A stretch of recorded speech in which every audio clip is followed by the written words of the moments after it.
Seperti yang dijangka, Johor Darul Takzim tak ada masalah untuk mengalahkan Melaka dalam suku akhir Piala Malaysia ni, menang 3-1, aggregate 8-1.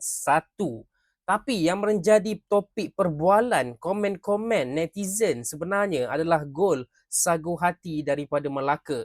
Berkemungkinan besar gol tu adalah akan menang goal of the season lah, ataupun gol untuk Piala Malaysia lah kan.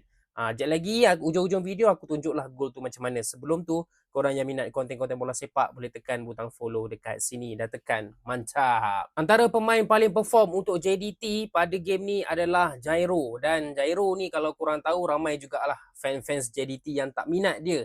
Okay, yang selalu kata dia ni tak payahlah main untuk JDT kan. Okay, tak clinical, finishing tak bagus, decision making tak bagus. Tapi game ni dia perform lah. Cuma kalau gol pertama tu, kalau korang tengok yang Corbin Ong gol tu, itu hasil daripada assist dari Jairo ni lah kan. Tapi lah, kalau kau tengok balik, betul ke dia plan nak passing ataupun dia sebenarnya plan nak shooting? Kalau dia plan nak shooting, memang barai lah shooting tu sebenarnya. Tapi kalau dia plan nak passing, is a good pass dekat far post. Corbin Ong menyudahkan, menjadikan JDT lead untuk gol pertama. Lepas tu gol kedua lagi cantik. Player Melaka terlepas bola, passing tak sampai dan Corbin Ong memintas bola tersebut. Lepas tu kita dapat tengok counter attack daripada dua duo JDT ni yang sangat-sangat menyengat. Abang botak ni aku dah bagi tahu dia ni memang betul-betul power lah. Okey.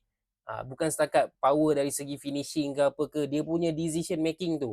Okey, korang tengok gol kedua tu macam mana dia boleh tarik defender.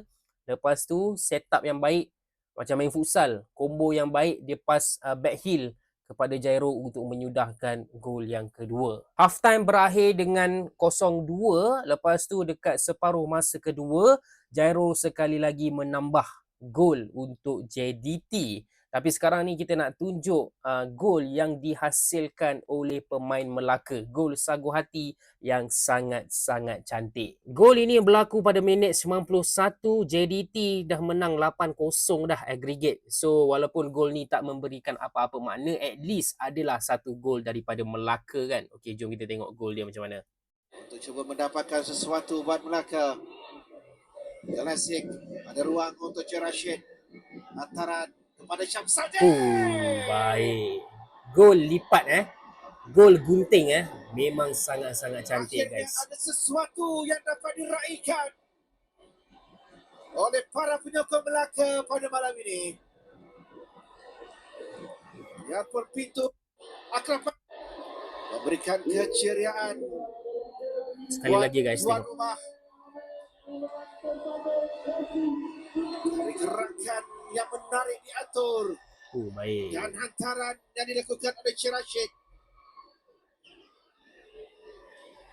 dinanti oleh Syamsuddin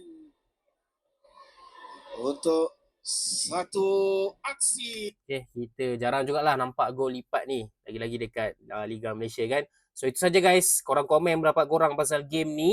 Dan macam biasa yang nak support Wibro, tekan butang follow.